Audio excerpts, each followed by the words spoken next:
Hello बच्चों, कैसे हैं आप सब? मुझे भूले तो नहीं? मैं मोनिका जायसवाल राजकीय बालिका इंटर कॉलेज मलदहिया वाराणसी से आपके साथ फिर से उपस्थित हूँ और हम आज पुनः अपने उसी टॉपिक पर चलेंगे जिसका नाम था नाभिकीय ऊर्जा। नाभिकीय ऊर्जा के इस टॉपिक में हमने क्या क्या पढ़ाई कर ली है?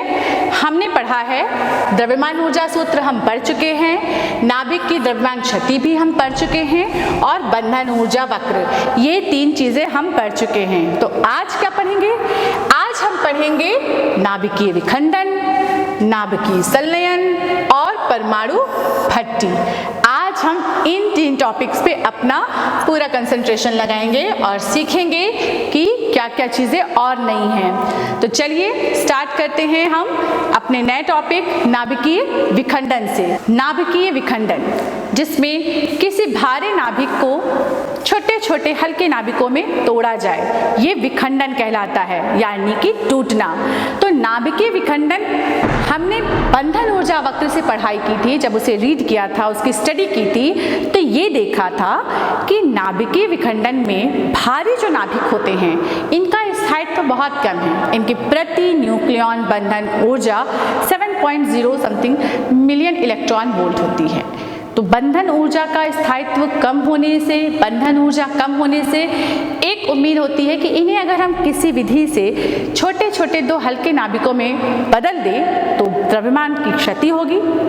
इस द्रव्यमान की क्षति जो होगी, इसी को हम ऊर्जा के रूप में जब देखेंगे तो हमें बहुत सारी ऊर्जा मिलेगी। यही हुआ है जब यूरेनियम 235 पर न्यूट्रॉनों के बम्बार्डमेंट कराई गई, तो ये देखा गया कि 2 छोटे और प्रोडक्ट्स निकलते हैं और साथ ही और ज़्यादा न्यूट्रॉन्स निकलते हैं। ये न्यूट्रॉन्स फर्दर रिएक्शंस करते हैं और इस तरह से एक नाभिक, बड़ा नाभिक, तो छोटे छोटे हल्के नाभिकों में टूटता जाता है। चलिए इसके बारे में और जानकारी लेते हैं। वैज्ञानिक ऑटो हॉर्न और स्ट्रॉसमैन, इन दोनों वैज्ञानिकों ने ही सबसे पहले यूरेनियम 238 पर तीव्रगामी न्यूट्रॉनों की बमबारी की, उस पर उसकी बौछार की, ठीक है, उस पर हमला किया एक तरह से, है ना। तो जब इन्होंने यूरेनियम 238 पे बम्बार्डमेंट की तो देखा कि बहुत सारी ऊर्जा में और 2 हल्के हल्के नाभिकों में बदल रहे हैं। एक बात मैं आपको बच्चों क्लियर कर दूं कि जब आप बुक्स की रीडिंग करेंगे तो कहीं आपको यूरेनियम 238 दिखेगा, कहीं यूरेनियम 235 दिखेगा। ये दोनों ही रेडियो एक्टिव एलिमेंट हैं और ये यूरेनियम के आइसोटोप्स हैं, ठीक है। यूरेनियम 238 और 235 में डिफरेंस हम क्यों लेते हैं? इसका कारण ये है कि यूरेनियम 238 में जो क्रिया कराते हैं उसके लिए बहुत ही तीव्रगामी न्यूट्रॉनों की आवश्यकता होती है, जिनकी एनर्जी लेवल कम से कम 3 मिलियन इलेक्ट्रॉन वोल्ट से लेकर के 10 मिलियन इलेक्ट्रॉन वोल्ट तक का होना चाहिए। जबकि यूरेनियम 235 थोड़े सीधे साधे से हैं। ये क्या है कि इनकी एनर्जी कम होती है, 0.03 मिलियन इलेक्ट्रॉन वोल्ट के होने के बाद ही ये काम करना शुरू कर देते हैं। तो ज़्यादातर नाभिकीय रिएक्शंस में हम लोग यूरेनियम 235 को ही यूज़ करते हैं। वैज्ञानिक ऑटो हॉर्न और स्ट्रॉसमैन के द्वारा इस तरह से एक न्यूक्लियर रिएक्शन दी गई और इसमें ये देखा गया कि इस तरीके से जब हम किसी यूरेनियम 235 पर न्यूट्रॉनों की बमबारी कराते हैं तो बेरियम का 144 और क्रिप्टन 89 जो है ये रिलीज होता है और साथ ही हमें 3 न्यूट्रॉन मिलते हैं। ये 3 न्यूट्रॉन आगे क्या करेंगे? इससे एक अलग तरह की रिएक्शन शुरू होगी, एक अलग तरह की प्रक्रिया शुरू होगी। पर फिलहाल हम सिर्फ इस रिएक्शन पे कंसंट्रेट करते हैं। इस रिएक्शन की स्टडी की गई, बहुत इस पर रिसर्च की गई, इस पर खोज की गई और अंत में मैथनर और फ्रिश, ये 2 वो साइंटिस्ट थे जिन्होंने इस रिएक्शन को नाम दिया नाभिकीय विखंडन, यानी कि नाभिक का खंडित हो जाना, विखंडित हो जाना। इसे हम न्यूक्लियर फिजन के नाम से भी जानते हैं, ठीक है बच्चों। तो यूरेनियम 235 का विखंडन जो है होता किस तरह से है? जब इस पे न्यूट्रॉनों की बम्बार्डमेंट की जाती है तो ये सबसे पहले बदलता है यूरेनियम 236 में। वो यूरेनियम चेंज होता है जब इस पे हम न्यूट्रॉनों की बम्बार्डमेंट कराते हैं, तो ये सबसे पहले चेंज होता है यूरेनियम 236 पे। ये बहुत ही अस्थायी अनस्टेबल एलिमेंट है, तो इसका नाभिक और अस्थायी होने की वजह से ये तुरंत ही विखंडित हो जाता है और हमें देता है बेरियम और क्रिप्टन, और साथ ही हमें देता है 3 न्यूट्रॉन और ऊर्जा, ढेर सारी ऊर्जा, बहुत सारी ऊर्जा। इस ऊर्जा की गणना भी हम करेंगे, लेकिन एक बात और मैं आपको क्लियर करना चाहूँगी बच्चों कि केवल यही अभिक्रिया पॉसिबल नहीं है। जब हम नाभिकीय विखंडन करते हैं तो ये एक रासायनिक प्रक्रिया है, एक बहुत ही कॉम्प्लिकेटेड रासायनिक प्रक्रिया है। तो ऐसा नहीं है कि सिर्फ बेरियम और क्रिप्टन ही मिलते हैं, बल्कि कहीं कहीं स्ट्रोंशियम भी मिलता है, ज़ेनॉन भी मिलते हैं, नेपच्यूनियन भी बनता है, तो बहुत सारे एलिमेंट मिलेंगे। अलग अलग किताबों का अध्ययन करेंगे, जब आप अलग अलग बुक्स को पढ़ेंगे तो उसमें कई सारी रिएक्शंस आपको मिलेंगी, तो आप उससे घबराइएगा नहीं, क्योंकि बहुत एक नाभिक में एक पदार्थ के बहुत सारे आइसोटोप्स होते हैं, ठीक है। तो उन आइसोटोप्स के अलग अलग रिएक्शंस होंगे और अलग अलग प्रोडक्ट मिलेंगे, तो आप उससे बिल्कुल भी परेशान मत होइएगा कि मैडम ने सिर्फ बेरियम और क्रिप्टन बताया था, यहाँ तो दूसरे भी नाभिक के द्रव्यमान से नाभिक हैं। ऐसा नहीं है, उन सबको भी उसमें शामिल किया जाता है। हम आगे बढ़ते हैं। यूरेनियम के विखंडन से कितनी ऊर्जा मुक्त हो रही है, हम इसे देखते हैं। तो इसके लिए यहाँ पर देखिए, सबसे पहले यूरेनियम का हमने द्रव्यमान ले लिया। हम करेंगे क्या, इसकी ऊर्जा की गणना कैसे करेंगे? हम ठीक उसी तरह से काम करेंगे जैसे हम लोगों ने पिछले लेक्चर में अल्फा कोडक के लिए निकाला था। सबसे पहले हम द्रव्यमान क्षति निकालेंगे और उस द्रव्यमान क्षति से हम ऊर्जा निकालेंगे, ठीक है, कितनी ऊर्जा चेंज हुई। तो सबसे पहले द्रव्यमान क्षति निकालते हैं। द्रव्यमान क्षति निकालने के लिए हमने यूरेनियम का द्रव्यमान ले लिया, जो कि लगभग 234.99 AMU है। AMU क्या है बच्चों? एटॉमिक मास यूनिट, ठीक है ना, इसका शॉर्ट फॉर्म है AMU। फिर उसके बाद एक न्यूट्रॉन का द्रव्यमान ले लिया। ये हमने यहाँ पे सिर्फ दशमलव के 2 अंकों तक ही लिया है, तो इसको हम कह सकते हैं कि थोड़ा समराइज की इसको छोटा कर दिए हैं, वरना इसका द्रव्यमान तो बहुत ज़्यादा होता है, दशमलव के बाद कई स्थानों तक होता है। तो न्यूट्रॉन का द्रव्यमान ले लिया 1.01 AMU लगभग। बेरियम का द्रव्यमान ले लिया 143.87 AMU। क्रिप्टन का द्रव्यमान ले लिया 88.90 AMU। ये हमने जितने एलिमेंट्स हमारे यहाँ यूज हुए हैं, हमने उसके द्रव्यमान ले लिए हैं। अब इसके बाद हमारी रिएक्शन कुछ इस तरह से हुई है, हमारी जो अभिक्रिया है वो कुछ इस तरह से कार्य कर रही है।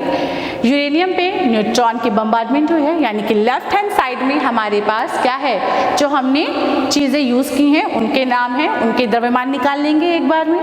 उसके बाद हमें जो मिल रहा है बेरियम, क्रिप्टन और न्यूट्रॉन, 3 न्यूट्रॉन, इनके द्रव्यमान निकाल लेंगे।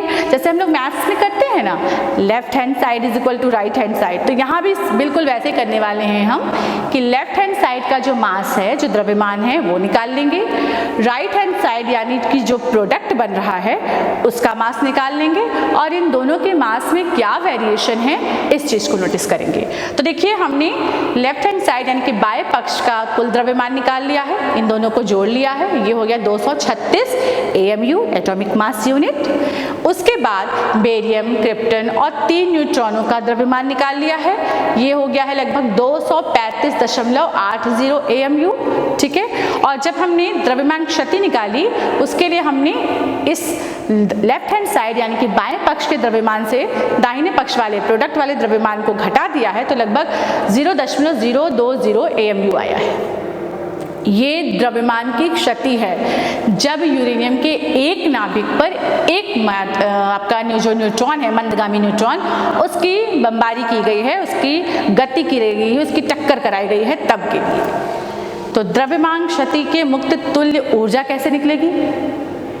इस द्रव्यमान क्षति में हम 931 मिलियन इलेक्ट्रॉन वोल्ट से गुणा कर देंगे। क्यों? आप शायद भूल गए हैं कि एक AMU जो है किसके बराबर था? 931 है ना, मिलियन इलेक्ट्रॉन वोल्ट के बराबर था। तो हमने बस यहाँ पर एक AMU की जगह 931 मिलियन इलेक्ट्रॉन वोल्ट रख दिया, और गुणा करेंगे तो पाएंगे लगभग 190 मिलियन इलेक्ट्रॉन वोल्ट। सोचिए, यूरेनियम का एक नाभिक जब विखंडित हो रहा है तो 190 मिलियन इलेक्ट्रॉन वोल्ट आपको ऊर्जा दे रहा है। एक और बात मैं आपको बताना चाहूँगी बच्चों कि कहीं कहीं ये 200 मिलियन इलेक्ट्रॉन वोल्ट भी आपको शो करेगा कुछ बुक्स में, तो उससे भी आप परेशान मत होइएगा। ये थोड़े बहुत वेरिएशंस हैं डाटा के, क्योंकि वहाँ पर एक एजम्पशन लिया गया कि 240 का अगर नाभिक है और उसे दो हल्के नाभिक 120 में तोड़ा गया तो कितनी वेरिएशंस हुई, तो उस पर आप ज़्यादा कॉन्सेंट्रेट या ज़्यादा परेशान मत होइएगा। यहाँ पर हमने एक छोटा सा डाटा कैलकुलेट किया है कि एक यूरेनियम का नाभिक अगर विखंडित होता है तो लगभग 190 मिलियन इलेक्ट्रॉन वोल्ट की ऊर्जा देता है। अब हम इसके आगे बात करेंगे कि इतनी ऊर्जा अगर एक यूरेनियम के नाभिक से विखंडन से मिल रही है तो अगर बहुत सारे नाभिक एक साथ विखंडित हो गए तो क्या होगा। दरअसल इसी पर हमारा अगला टॉपिक है चेन रिएक्शन यानी कि श्रृंखला अभिक्रिया। अब आप सिंपली एक नाभिक तो लेके काम कर नहीं रहे हैं, आप एक परमाणु लेते हैं, उसका कुछ द्रव्यमान होता है और उस द्रव्यमान में जो परमाणुओं की संख्या होती है वो बहुत ज़्यादा होती है, नाभिक भी उतनी ही संख्या में होंगे। तो यहाँ से शुरुआत होती है श्रृंखला अभिक्रिया की। एक यूरेनियम का नाभिक जो है अटैक हुआ एक न्यूट्रॉन से, निकले कितने न्यूट्रॉन थे? 3। ये 3 न्यूट्रॉन क्या करते हैं? ये दोस्ती यारी तो निभाते नहीं है, ये करते क्या है कि ये भी कहते हैं भैया तुमने भी नाभिक को फोड़ा है, हम तोड़ा है, हम भी नाभिक तोड़ेंगे, और ये चल पड़ते हैं अगले 3 नाभिकों की तरफ। इन 3 नाभिकों से जब विखंडन होता है तो हर नाभिक से फिर 3-3 न्यूट्रॉन निकलते हैं। ये न्यूट्रॉन भी कहते हैं कि भैया वो भी क्या है, हम भी करेंगे, तो ये भी नाभिक को तोड़ने चले जाते हैं और अगले नाभिक के विखंडन से फिर 3 न्यूट्रॉन्स निकलेंगे। तो सोचिए, पहले विखंडन में 3, दूसरे विखंडन में 9, तीसरे विखंडन में 27 और इसी तरह से आगे बढ़ते जाएंगे तो कितने सारे न्यूट्रॉन्स निकल के न जाने कितने नाभिकों का विखंडन करेंगे। इन विखंडन के फलस्वरूप जो ऊर्जा मिलेगी वो भी अपार होगी, क्योंकि इसकी गणना करना बहुत मुश्किल हो जाएगा हमारे लिए। तो यहाँ पर ये एक श्रृंखला बनाते हैं, है ना, एक चेन बनाया, मैंने किया, मेरे बाद इसने किया, इसके बाद इसने किया, इस तरीके से एक चेन बनी और इसी चेन को हम लोग कहते हैं श्रृंखला अभिक्रिया। ये श्रृंखला अभिक्रियाएं 2 तरह की होती हैं, नियंत्रित और अनियंत्रित। अनियंत्रित श्रृंखला अभिक्रिया में यानी कि अनकंट्रोल्ड में क्या होगा, जो न्यूट्रॉन निकल रहे हैं वो बिना किसी रोक टोक के क्या करेंगे, सिर्फ और सिर्फ रिएक्शंस करेंगे, बमबारी करेंगे और नाभिकों को तोड़ते जाएंगे। इस तरह से यूरेनियम के परमाणु में जितने नाभिक होंगे वो विखंडित होते जाएंगे और हर विखंडन के फलस्वरूप आपको लगभग 200 मिलियन इलेक्ट्रॉन वोल्ट या 190 मिलियन इलेक्ट्रॉन वोल्ट की ऊर्जा प्राप्त होती जाएगी। जरा सोचिए, 190 मिलियन इलेक्ट्रॉन वोल्ट अपने आप में ऊर्जा बहुत बड़ी है। जब इस तरह के हजारों नाभिक एक साथ टूटेंगे तो ऊर्जा का एक वृहद और भयानक रूप भी शायद हमें देखने को मिलेगा। इसलिए इसे अनियंत्रित श्रृंखला अभिक्रिया कहते हैं, क्योंकि ये फर्दर चलती जाती है। ये देखिए, यूरेनियम 235 पर हमने 1 न्यूट्रॉनों की बम्बार्डमेंट कराई है, यहाँ से हमें 3 न्यूट्रॉन मिलेंगे और साथ ही 2 प्रोडक्ट मिलेंगे हल्के।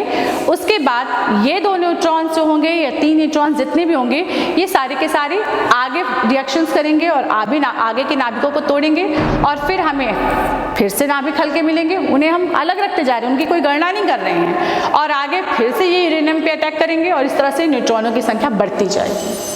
ठीक है ना। तो अब ये तो है अनियंत्रित श्रृंखला अभिक्रिया।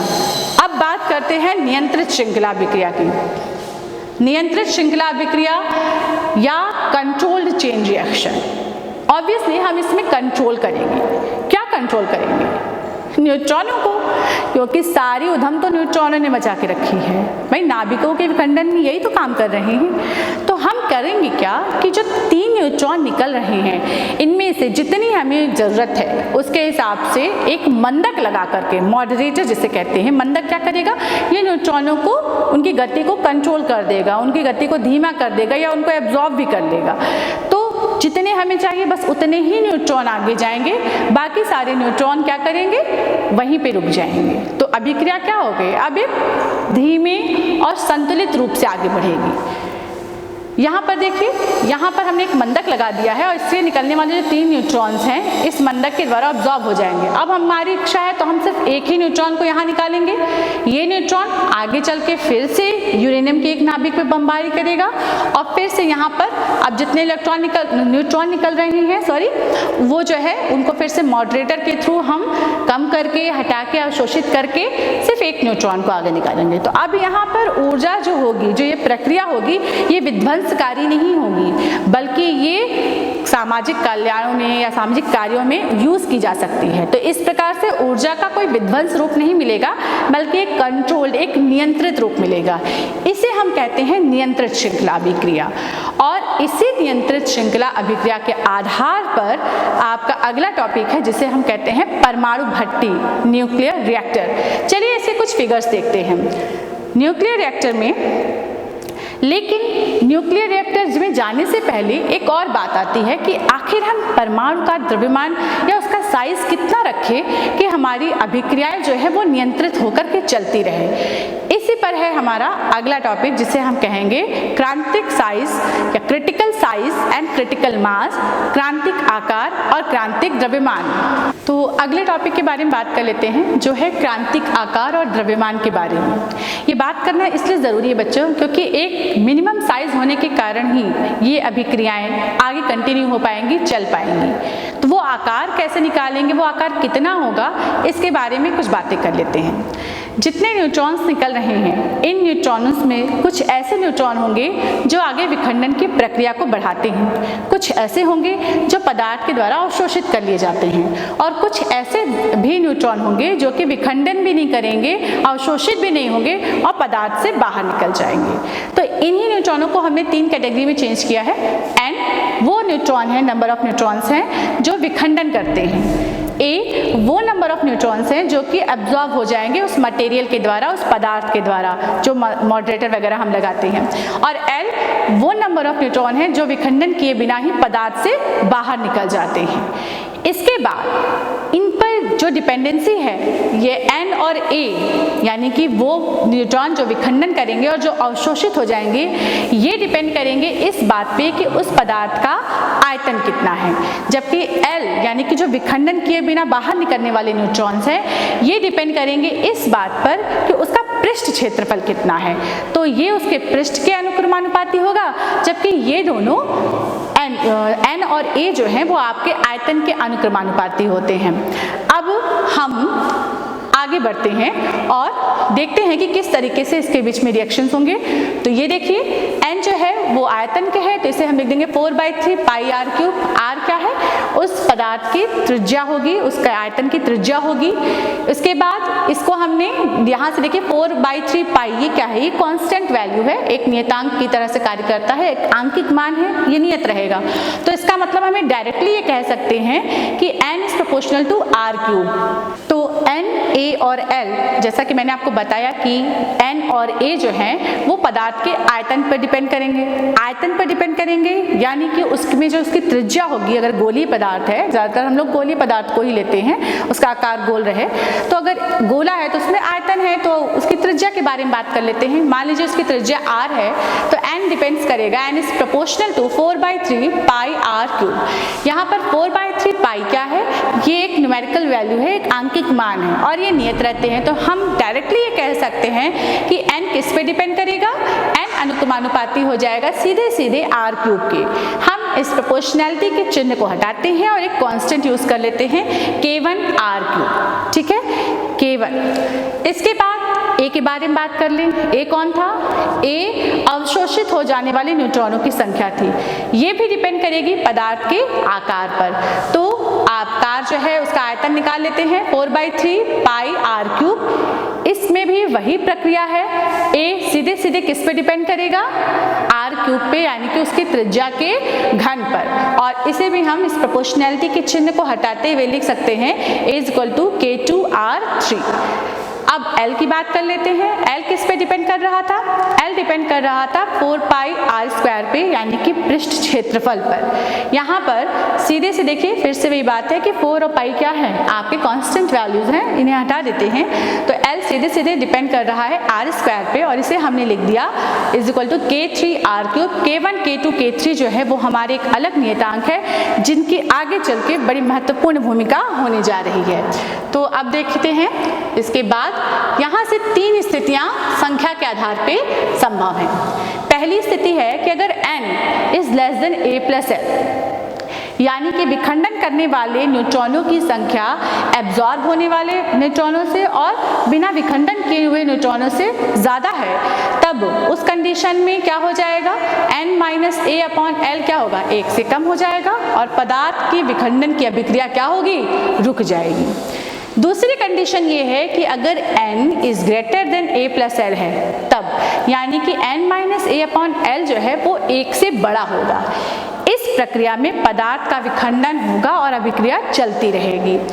तीसरी स्थिति है अगर n is equal to a plus l हो जाए, यानी कि विखंडन करने वाले न्यूट्रॉनों की संख्या एब्जॉर्ब होने वाले न्यूट्रॉनों और जो पदार्थ से बाहर जा रहे हैं न्यूट्रॉनों, उनकी संख्या के योग के बराबर हो। तो उस कंडीशन में क्या होगा? उस कंडीशन में भी विखंडन की क्रिया जो है वो नियंत्रित रूप से चलती रहेगी। अब अगर यहाँ पर हम ध्यान दें तो n minus a upon l की जगह पे हम n a और l की जगह पर k1 r cube, k2 r cube और k3 r स्क्वायर की वैल्यू रख दें। ये देखिए, इसके बाद हमने क्या किया? यहाँ से r क्यूब जो है कॉमन ले लिया है, तो ये हमारा जो एक्सप्रेशन है थोड़ा और चेंज हो जाएगा और हमारे पास एक एक्सप्रेशन आ जाएगा कि n minus a upon l अगर 1 से बड़ा है तो इन सब की जगह पर, ये देखिए k1 minus k2 upon k3 जो है, इसकी जगह पे हमने एक अलग k ले लिया, बड़ा वाला k कह दीजिए आप, तो k इंटू r जो है वो भी आपका 1 से बड़ा होगा। या फिर हम कह सकते हैं इस k को हम इधर ले गए हैं कि r is greater than 1 upon k। ये 1 अपॉन k क्या है? यही आपका क्रांतिक आकार डिसाइड करता है।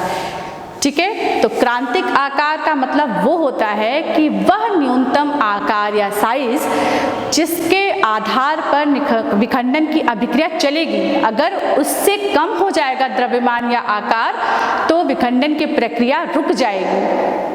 उतना न्यूनतम विखंडन का आकार होना चाहिए, पदार्थ का आकार न्यूनतम जितना होगा कि जिससे विखंडन की प्रक्रिया आगे चलेगी, ये आपका क्रिटिकल साइज या क्रांतिक आकार कहलाता है। और इस साइज का, इस आकार का जो द्रव्यमान होगा वो क्रिटिकल मास कहलाएगा।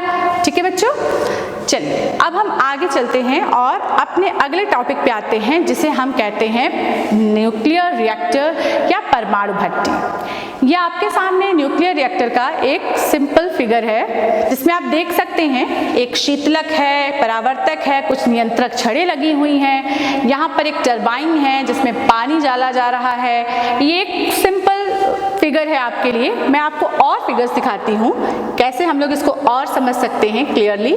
ये देखिए, तो ये जो है, देखिए ये भी एक सिंपल आपके पास डायग्राम है। कई तरह के डायग्राम्स आपके पास मिल जाएंगे आपको नेट से भी, और बुक्स में भी कई तरह के डायग्राम्स हैं। आप आराम से उन्हें देखिए और समझने की कोशिश कीजिए कि आखिर न्यूक्लियर रिएक्टर में होता क्या है। यहाँ कुछ फ्यूल रॉड्स हैं, कुछ कूलेंट है, रिएक्टर कोर है, कंट्रोल रॉड है, ऊष्मा प्रवर्तक है, एक पंप लगा है, टरबाइन है, कूलिंग टावर है। ये सारे हमारे एलिमेंट्स हैं इसके न्यूक्लियर रिएक्टर के, ठीक है, नाभिकीय रिएक्टर के। इसके प्रमुख भाग के बारे में जल्दी से हम लोग चर्चा कर लेते हैं। और प्रमुख भाग हैं आपके ईंधन, ऑब्वियसली भट्टी है तो उसमें ईंधन की आवश्यकता पड़ेगी। ये ईंधन आपके यूरेनियम भी हो सकते हैं, प्लूटोनियम भी हो सकते हैं। मंदक यानी कि मॉडरेटर, मॉडरेटर का काम क्या है आपको याद होना चाहिए। मॉडरेटर का काम है न्यूट्रॉनों की गति को कंट्रोल करना, उसको एकदम धीमा कर देना। ठीक है, इसके लिए भारी जल, ग्रेफाइट और बेरिलियम ऑक्साइड यूज होता है। इसके बाद परिरक्षक, जिसे शील्ड भी कहते हैं। शील्ड का काम क्या है? जब न्यूक्लियर रिएक्टर में रिएक्शंस होती हैं तो कभी कभी रेडियो एक्टिव जो होते हैं पदार्थ वो भी निकलते हैं जो बहुत हानिकारक होते हैं। इनसे बचाव के लिए न्यूक्लियर रिएक्टर के चारों तरफ एक कंक्रीट की मोटी दीवार खड़ी की जाती है, जिसे हम लोग परिरक्षक या शील्ड कहते हैं। नियंत्रक छड़ों में हमारे कैडमियम की छड़ें होती हैं।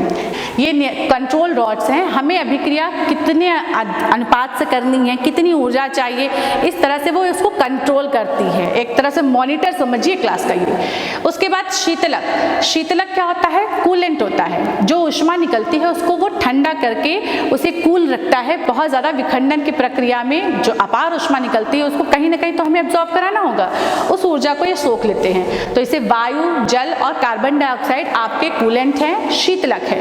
इसके अलावा एक और चीज़ है जो है सुरक्षा छड़ें।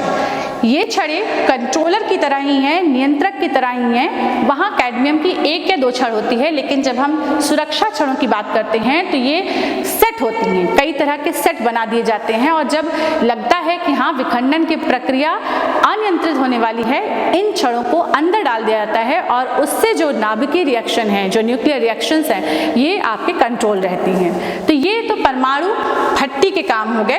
अब हम इसके आगे चलते हैं। ये देखिए, ये बच्चों एक छोटा सा आपके पास फिगर है, ये आपको दिखेगा, ये न्यूक्लियर रिएक्टर्स के फिगर हैं। मैं आपको एक और फिगर दिखाना चाहूँगी। ये देखिए, ये ऊपर से लिया हुआ पिक्चर है, तो इस तरह से होते हैं। कितनी एक्साइटमेंट की बात है ना, हम इस तरह के फिगर्स जब देखते हैं कि अरे बाप रे, इतना बड़ा सा न्यूक्लियर रिएक्टर है। आपको पता है हमारे देश का न्यूक्लियर रिएक्टर कौन सा है? पहला अप्सरा, इसके बाद और भी बहुत सारे हैं, कामिनी हैं। अच्छा, आपको ये पता है कि हमारे देश का जो न्यूक्लियर रिसर्च एटॉमिक सेंटर है वो उसका नाम क्या है? दैट इज बाग। अब हम अगले टॉपिक में जा रहे हैं कि इसका उपयोग क्या क्या है। तो बच्चों, नाभिकीय रिएक्टर हमने देखा, उसकी क्रियाएं देखी, अब उसका उपयोग जान लेते हैं कि आखिर हम नाभिकीय रिएक्टर का उपयोग कहाँ कहाँ करते हैं और इससे हम क्या उपयोग में ला सकते हैं। सबसे पहला जो इसमें है कि इसमें हम प्लूटोनियम का उत्पादन करते हैं। प्लूटोनियम के गुणधर्म और यूरेनियम 235 के गुणधर्म लगभग एक जैसे होते हैं, इसलिए इससे आपके न्यूक्लियर रिएक्टर्स की जो रिएक्शंस हैं, जो अभिक्रियाएं हैं, उसको कंटिन्यू कराना, उसको चलाना ज़्यादा आसान होता है। इसके बाद हमारा दूसरा जो मेन ऑब्जेक्ट है इसका, वो है तीव्रगामी न्यूट्रॉनों का उत्पादन, यानी कि परमाणु भट्टी की सहायता से हम तीव्रगामी न्यूट्रॉनों का उत्पादन भी कर सकते हैं। उसके बाद ऊर्जा का उत्पादन, ये तो आप जानते हैं क्योंकि न्यूक्लियर रिएक्टर ही ऊर्जा का स्रोत होती है। ऊर्जा को एक नियंत्रित तरीके से, एक सिस्टमैटिक तरीके से उसका उत्पादन करती है, जो बहुत ही बड़ी आवश्यकता है आज हमारे विश्व की। और भी बहुत सारे उपयोग हैं, जैसे कि रेडियो आइसोटोप्स भी इससे बहुत सारे उत्पादित किए जाते हैं। इस तरह के कई सारे उपयोग हैं जिन्हें आप लिखेंगे। अब हम बात करेंगे हमारे अगले टॉपिक की, और वो है नाभिकीय संलयन। नाभिकीय संलयन की अगर हम बात करते हैं तो संलयन का अर्थ होता है जुड़ जाना, मिक्स हो जाना।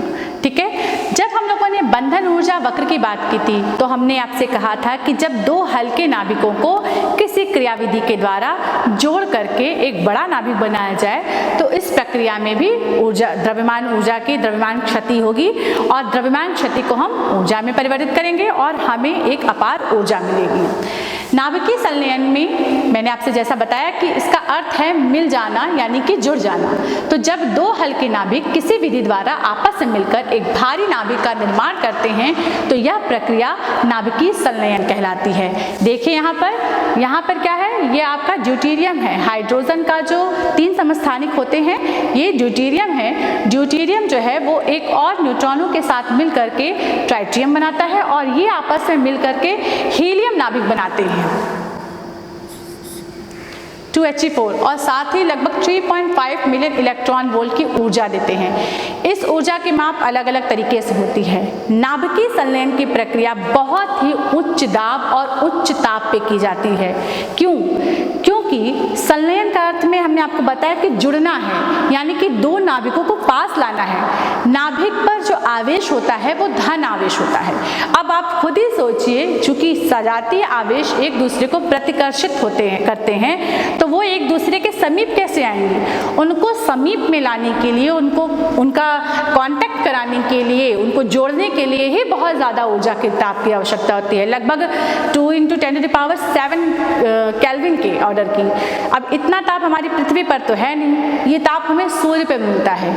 इसलिए नाभिकीय संलयन की प्रक्रियाएं जो होती हैं, ऐसा माना जाता है कि सूर्य पर इन प्रक्रियाओं का, इन अभिक्रियाओं का ज़्यादा असर है और शायद सूर्य की ऊर्जा का पूरा जो कारण है वो यही है नाभिकीय संलयन।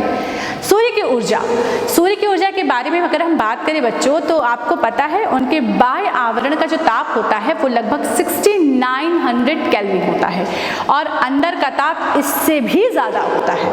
इसीलिए वहाँ पे हाइड्रोजन के 4 नाभिक यानी कि 4 प्रोटॉन मिल करके हीलियम नाभिक बनाते हैं और इस प्रक्रिया में जो द्रव्यमान क्षति होती है वो लगभग 26.7 मिलियन इलेक्ट्रॉन वोल्ट की ऊर्जा देते हैं। इस संदर्भ में बैथे नामक साइंटिस्ट ने अपने आगे के वक्तव्य में बताया कि यहाँ पर 2 तरह की क्रियाएं पॉसिबल हैं, एक कार्बन कार्बन साइकिल और एक proton proton cycle.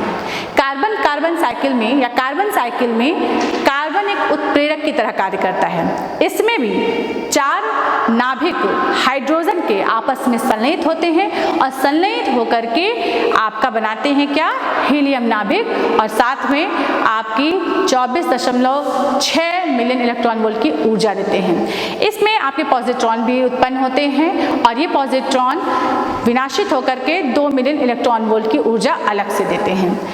Proton cycle भी ठीक इसी तरीके से होता है, ठीक है, इसमें भी लगभग यही प्रक्रिया पाई जाती है और परिणाम यही पाए गए। तो कुल मिलाकर अगर हम ये बात कहें कि तारों की ऊर्जा का स्रोत या सूर्य की ऊर्जा का स्रोत नाभिकीय संलयन की अभिक्रियाएं हैं, तो ये गलत नहीं होगा, ये अपने आप में एक बड़ा रहस्य है।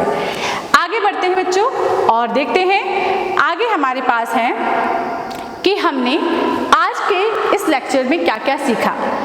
इस पूरे पार्ट से, इसके पहले वाले लेक्चर में जब हम आपसे मिले थे तो हमने आपके साथ जिन बिंदुओं पर चर्चा की थी वो थे आपके द्रव्यमान ऊर्जा स्रोत, AMU के बारे में बात की हमने, द्रव्यमान क्षति क्या होती है ये जाना, बंधन ऊर्जा जाना, प्रतिन्यूक्लियन बंधन ऊर्जा जाना और बंधन वक्र निकाला। ये हमारा पूरा काम था जो हमने फर्स्ट लेक्चर दिया था आपको, जो हमारा पहला व्याख्यान था आपके साथ। इसके बाद आज के व्याख्यान में हमने सीखा है नाभिकीय विखंडन, परमाणु भट्टी, नाभिकीय संलयन और हमने आपसे बात की सूर्य की ऊर्जा के बारे में। तो कुल मिलाकर के हमने इन पॉइंट्स पर सारी चर्चाएं आपके साथ अच्छे से की है। उम्मीद है आपको ये चर्चाएं समझ में आई होंगी।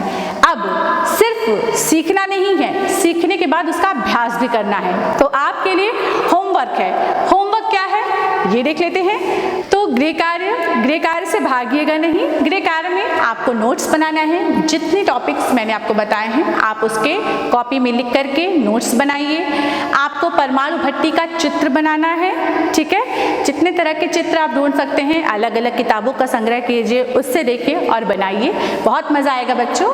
उसके बाद ऑक्सीजन की प्रतिन्यूक्लियन बंधन ऊर्जा निकालनी है। हमने आपको अल्फा कण की प्रतिन्यूक्लियन बंधन ऊर्जा निकालने सिखाई है। आप ऑक्सीजन की, क्लोरीन की, इस तरह से कई सारी प्रैक्टिस कीजिए, क्योंकि practice makes a man perfect. आप प्रैक्टिस करेंगे आपको उतना ही अच्छा लगेगा और करने में बहुत मजा आएगा। इसके अलावा आपको तारों की ऊर्जा पर एक प्रोजेक्ट बनाना है। सूर्य की ऊर्जा का स्रोत और तारों की ऊर्जा का स्रोत याद है ना, कौन है, नाभिकीय संलयन प्रक्रिया। तो उस पर आधारित आपको एक प्रोजेक्ट बनाना है। और सबसे लास्ट है याद करना है। कैसे, लिख करके प्रैक्टिस कीजिए और याद कीजिए। बच्चों ये आपका 12th बोर्ड है, तो आपको उतनी ही मेहनत करनी है और ज़्यादा मेहनत करनी है, क्योंकि यहाँ से आपका कैरियर डिसाइड होता है। एक और बात बच्चों, इस पाठ के अंत तक हमने आपसे सारी बातें पाठ से संबंधित कर ली हैं, पर आज के परिवेश को देखते हुए फिर से कोरोना से सतर्क रहिए। कोरोना वालों से नहीं बल्कि बीमारी से लड़ना है हमें, और उनकी समुचित देखभाल कीजिए, लेकिन अपनी पूरी सुरक्षा उपकरणों के साथ फेस पे मास्क, हाथ सैनिटाइज करते रहिए या बार बार धुलते रहिए, 2 गज की दूरी मेंटेन करिए और बेहतर कल के लिए आप तैयार होइए।